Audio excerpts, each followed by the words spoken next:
Hey fish friends, wanted to make a little video that want to talk quickly about my sump.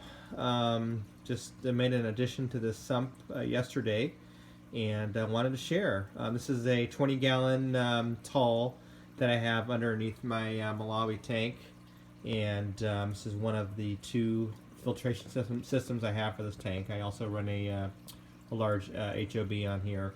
But anyway, I've got the overflow, DIY overflow self-priming siphon that comes down from the tank into this box where there's some filter pads and polishing material, and then runs down, trickles down, and then through the nylon scrubbies into the sump, up and over through some carbon material, etc., into this little refugium, and then up and down the baffles, and then back up to different pumps that I have that go back up to the tank. So what I want to talk to you about briefly is the refugium. So I've experimented with different plants in here, mainly Java moss, as it's pretty easy to take care of and does a pretty good job of absorbing the nitrates in the water.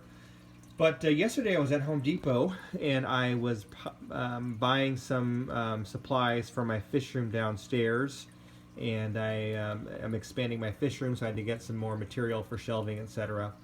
And as I was walking around Home Depot, I saw this pothos plant. Pothos or Pothos, not quite sure how it's pronounced, but very common in the hobby. It's a house plant that can be hung or placed in a pot.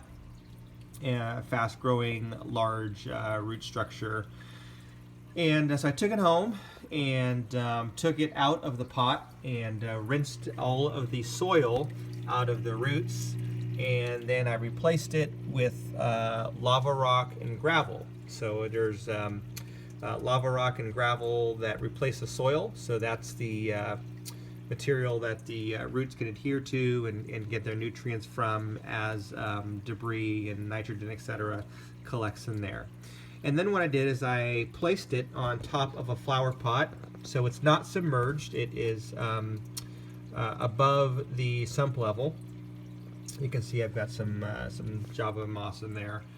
And then what I did is I took a small small piece of vinyl tubing and just connected it to one of my tees that I have there coming off of the pump, and one of the pumps, there's two down there, and just rerouted that water back into the refugium, and it is flowing. Let me see if I can get this going here. It's just a kind of a gentle trickle, but it's flowing. You can see there. There we go.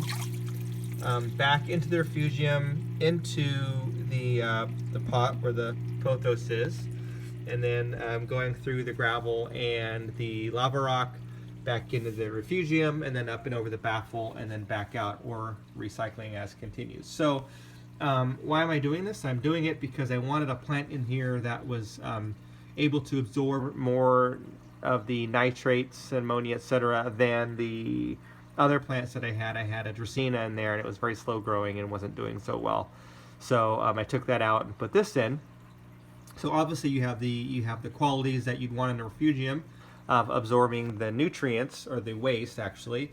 But I also like the fact that it's kind of like a secondary biological filter as far as the media is concerned. So because I have gravel and lava rock there, beneficial bacteria is going to establish in that media, and as the water passes over it, it is going to further break down those ammonia and nitrites and reduce nitrogen levels in the tank. So really it's kind of dual purpose. So obviously the plant itself is absorbing some of those and helping to maintain better water quality, but then also I anticipate just having a kind of an extra filtration in my double filtration to absorb more of the elements that I don't want in my tank. So I still do 50% weekly water changes in my African cichlid tank, as most people do, because of the stocking and you know, just the nature of the fish. So, but still, I just thought this would be just kind of a nice addition to the sump. So that's all for today. Thanks for watching. Please like, subscribe, and comment. Thank you.